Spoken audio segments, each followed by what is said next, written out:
Hey everyone, welcome to the latest Ski and Ride School update for the end of January 2025. All right, go through a quick outline. We're going to talk about our new pro tips lessons, our first timer lesson promotion out there, our Ski and Ride School gear order, some employee opinion surveys and engagement surveys coming up, some mountain operations update, talk about our personal SO plans, talk about our survey data as a school. Yeah, let's jump right in. So we have been offering these new lessons. This is called Pro Tips. It is offered weekends and holidays on days that there's early ups on Bravo. And it's a 7:30 to 8:30 1 hour private lesson. It's one-on-one only. And it's available for request. So if you have guests who want to take you out and do this, it's an awesome product. It's been really successful just in the last couple of weekends. We've sold a few every weekend that we've offered it, and we hope to see it really grow. It's been a great addition, and it's a really unique experience to be out there before there's a lot of people, and it's a time to get warmed up. It's Bravo only, so the students tend to be a little more advanced. They're looking more for a couple of quick tips to think about through their day of skiing instead of a full intensive lesson. So it's been a great thing, and stoked to see it grow. We're also offering a first timer lesson incentive. We're doing a buy one, get one free. So it's typically $199 for a lift lesson rental learn to ski or ride package. Now we're offering $199 for two lift lesson rental packages for learn to ski or snowboard. We'll prorate the 3-day program if they want to upgrade to all 3 days, and it's just an incentive to get more first-timer lessons through our doors. It's 7 days a week. There's no holiday blackouts or weekend blackouts, and there's some initiative from Altera to be getting more beginners through our doors, and so really happy to offer this incentive just to see more traffic in our adult learn to programs. Just want to talk a little bit about a mountain operations update here for a moment. So Castle Rock is planned to be preseason inspected this week, and we should see that lift in the mix in the near future. And then after that, the lift maintenance team turns their attention back to Slidebrook to hopefully get that open in the next little while. And just a side comment on lifts. There's been a lot of questions about lifts this season, and I think it's important just to know, one, building a new lift takes an incredible amount of resource and manpower. Even though we had contractors come in and construct the actual chairlift, it's still a huge project undertaking for our lift maintenance team to be getting that new chairlift up and running. They tend to need more attention than an old chairlift, even though they're new.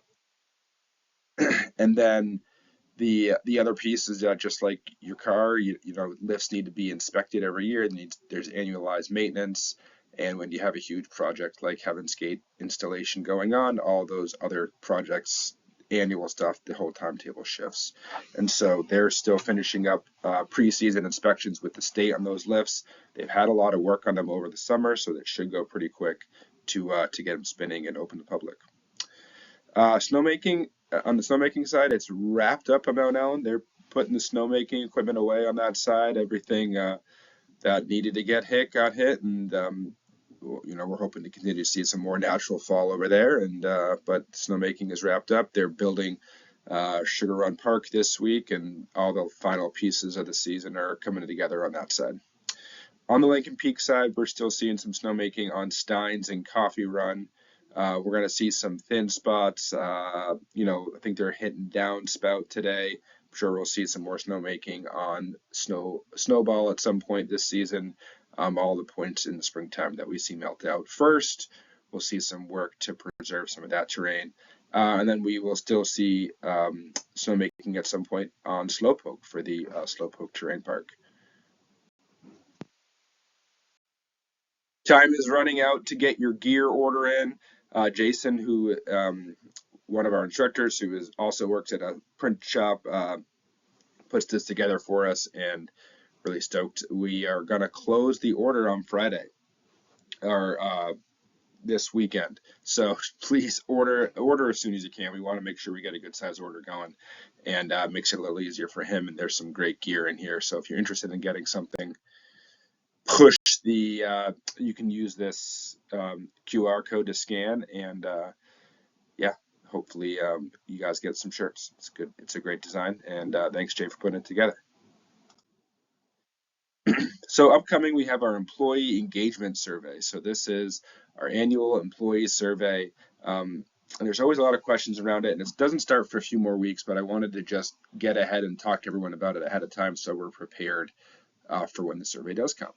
So there's a little bit of question around, is the survey anonymous? Because in the beginning of the survey, it asks you to punch in your pass number. And I think that it's really important to know why they're doing that. One, they will ask you to put your pass number in so that you don't take the survey twice. And then two, they sort our questions into departments.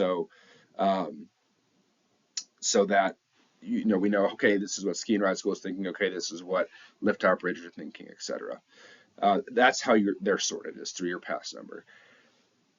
The company, the Altera or Sugarbush, doesn't see pass number information, and your comments and even the questions you're answering individually aren't attached in the survey company.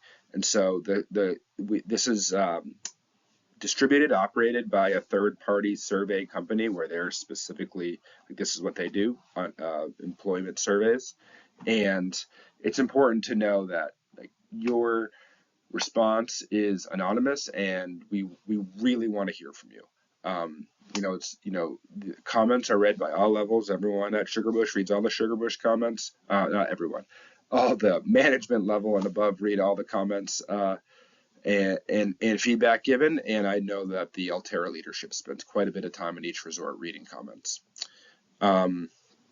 This is a time we can ask for what we might want as a department. So if you see something that's like, hey, it's really important for me to see magic carpet at Mount Ellen. Well, great. I have excellent news for you. We're building one this summer, and we'll be on that next season, right? And I think having solutions is super helpful to the comments. It's great to hear your feedback. Things with potential, like, hey, here's a thing that I see might help, is always really valuable information. We talk about being a data-driven company, and this is the collection of employee data, right? Like, this survey, this is where you become a number on the page in a good way that an accountant or a bean counter can look at and say, yes, this is worth investment in the company. We have data saying this is something employees want. This is where it becomes, this is really where your opinion becomes fact, right? And so I really want everyone to participate, as many people as possible. We've had great participation compared to the rest of the resort over the last couple seasons. And I just would love to see our participation increase, and we'd love to hear from you. On the note of surveys, so I'll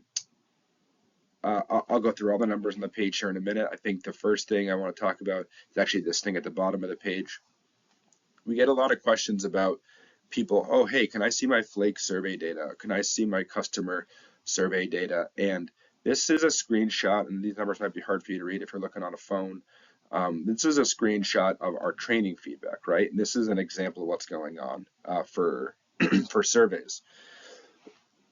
So we need a minimum number of surveys to be relevant, right? This is the same reason it's important to take an employee engagement survey is the same thing I'm going to talk about right here. So we need a minimum number of surveys for the pool to be relevant, right? And so this is just a good example of, these are our training feedback surveys. And so you can see we have thousands of occurrences of attendance, right? And we have about 55 surveys. So we have over 3,000 or 2,500 clinic participations this season and 50 surveys. And so we have some good data in terms of, like, how people generally feel about training, which is an overwhelming positive thing. Which is no surprise. You all love the amazing trainers on the snow out there. But more responses is better data, right? And so there are trainers with no responses, right? And so if one of them comes up to me and says, hey, I'd love to see my training survey report, I can't always provide that if there's no data. And that actually goes for you with our students as well. So a lot of our students, we have thousands of occurrences of flake lessons every day. Every time somebody's scanned into a lesson, they're getting a survey in their email. But we have about 100 responses on the season compared to the 5 or 8 thousand students in group and private lessons that we've taught so far, or individual occurrences anyway. So we have some good data in terms of a snapshot of the school, but we don't have as much data for you all individually. So that's just a really common question I get. I kind of wanted to talk a little bit about surveys in general, and it ties into why the employee survey is important and training surveys are important, and asking your students to take the survey is important. They do get the survey in their email. It's through Flake, and it's a really quick survey. It's 3 questions, bing, bang, boom, on a scale of 1 to 10 rate your instructor, your experience, or you gotta recommend your experience. So our Flake NPS score for the quality of our instructors is a 73.68. Our seasonal goal is a 70, so we're doing great there. It's shown that all of you are out there, given a awesome product, and I love that. We have 2 sets of surveys that go out. So we use our Flake surveys, which we get a lot more responses of. And then we have Medallia, which is our large format resort survey, where they ask about food and beverage and lodging and parking and ski and ride school and all the other things that families experience throughout the day. And so for our Medallia scores, it's broken up into kids and adults. Our kids score is a 100, which is a perfect score, a 9.8 overall satisfaction score. So our folks who are taking surveys who have had kids lessons are having just the peak level experience. And our adult NPS score is a 50 with an OSAT score of 8.3.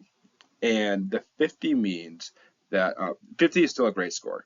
I think that anything 50 and above, you're having significantly more promoters than you are negative experiences. The way that the score balance is weighted, and then it also shows, hey, there's some people who maybe they weren't a 9 or a 10, maybe they're a 7 or an 8, but we can now push them and maybe hopefully give them the best experience that they think, oh wow, this is a 9 or a 10. An overall satisfaction of 8.3, which anything above 8 is really excellent, and so it shows that the adult experience is really great, and people are loving our lessons out there. We're pushing out an amazing lesson experience, and that really comes down to what you all are doing on the snow. We are here to book your time, right? And so your experience you're providing has been just excellent with our guests so far this season. So something that I wanted to talk about. So at our resort here, we have what's known as the SO initiative. So safety, environment, and wellness. And we have some SO training days throughout the year, and we have some SO as a resort, and we have some SO committee that helps set our resort agenda on these topics. And we are also doing what's called personal SO plans this season, right? And we're actually doing personal and department SO plans. And so supervisors will be mentioning some of our department SO plans, with you in morning meetings. And then also, we really want you to make your own personal SO plan. So I have my personal SO plan sitting right here behind my desk. And, it's how you're going to include safety in your daily work life, how you're going to consider the environment in your daily work life, and or in your daily life, not even necessarily work, and how you're going to incorporate personal wellness into your daily behavior. And so, what are you doing to impact these 3 topics? And it's something I want everyone to think about. We'll be passing around personal SO plans around our teaching areas, and something for you to fill out and consider. Thank you so much for all you do. We had a great MLK weekend. We're having a great start to the season. The skiing and riding out there has been awesome, so I hope you're getting out. Thanks for watching, and we'll see you soon.